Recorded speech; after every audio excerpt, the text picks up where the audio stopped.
So we're now ready to fit our rack. We've got all of the bracketry in place. I just hope you can hear me above the rain lashing down on the roof, but hey, you know, it's drying here, so what does it matter? So what we're going to do now is just get this into position. I'm just going to pretty much get everything all kind of finger tight, then I can sort of move it around and see where they are. These two, what I would call control stays really, these brackets here, which are going to stop any kind of tilting movement, are in place. And what I've done is I've just got these in finger tight, just onto the frame here. So I think what we'll do is we'll start with the rearmost brackets, and these four here go actually inside the frame. So we'll get cracking with that if I can get it the right way around.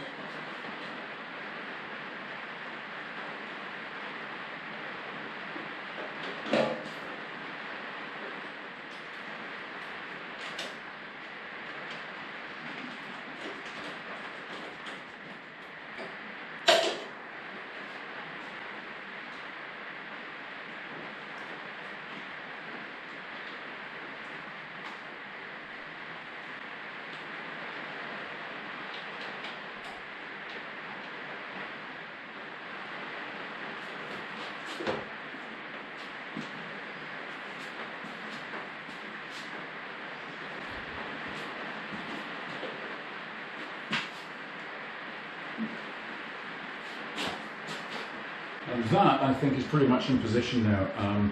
So what I need to do now is just get it all leveled up and just get it tightened. I'm going to put the seat back on, because hopefully we'll be able to get the seat back on without taking the rack off. That'll be really good. So we'll do that, and I'll get back to you in a minute.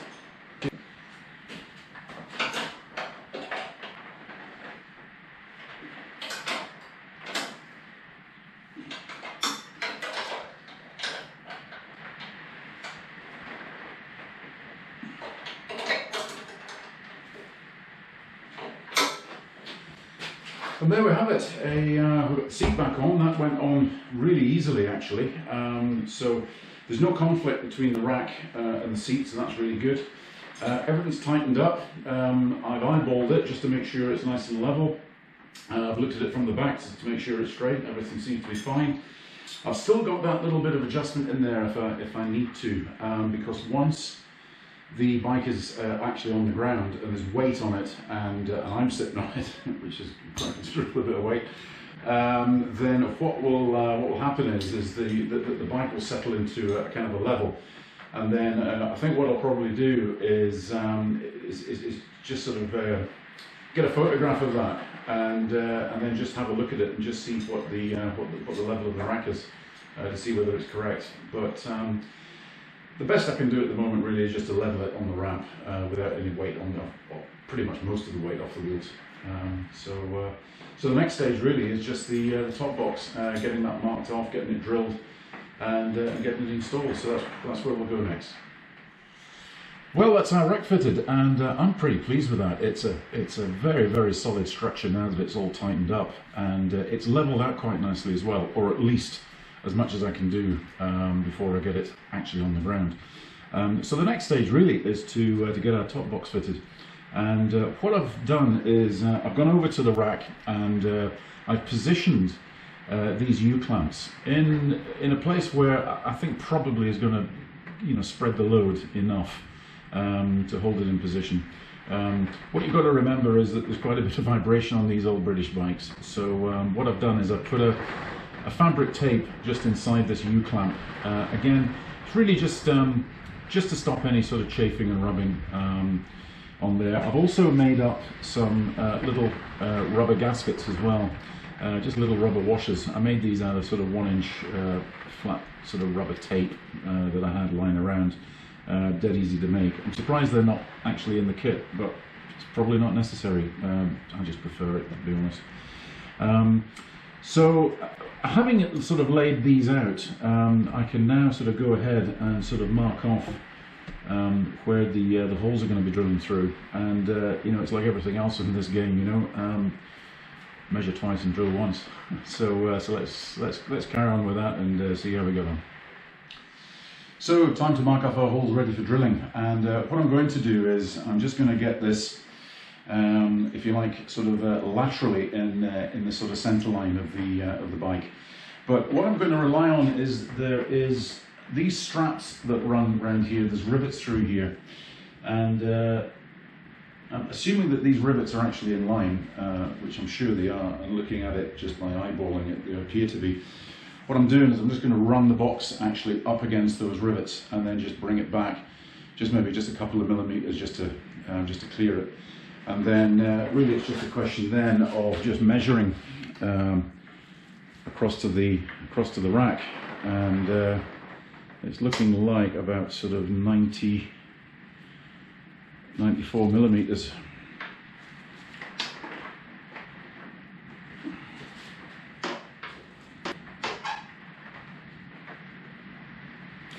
And that looks pretty straight to me on there.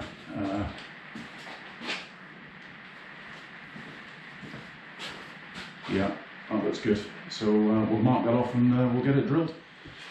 So here we are, ready to get drilling. Now, top tip here, okay, when you mark off the bracket positions here, make sure that you lay out the brackets to go back in exactly the same place, because I'm actually convinced that the hole centers aren't quite the same on each bracket. So there is differences, and of course the other thing is that they're folded as well, so that can have an impact on the pitching. So I'm just going to run this through with a 5mm drill, because frankly they drill a little bit bigger than the size anyway, and that should be enough to clear our screws, and just to give us a little bit of movement as well in there. We don't want a huge amount, frankly, because I don't want to start measuring up again. I want to be able to just to bracket this up. So let's get drilling.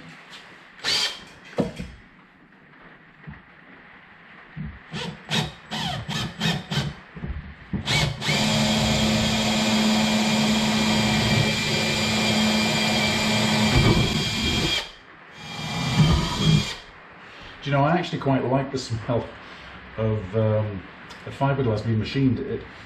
It's a very distinctive smell.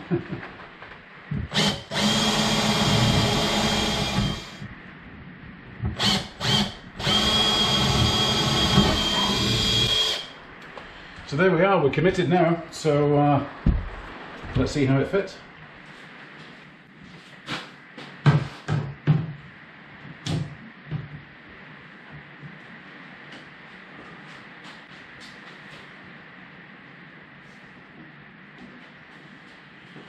So we can start doing up the clamps now, and hopefully it'll centralise, and it won't need any further adjustment if I've got my hole pitchings right and the dimensions. So here goes.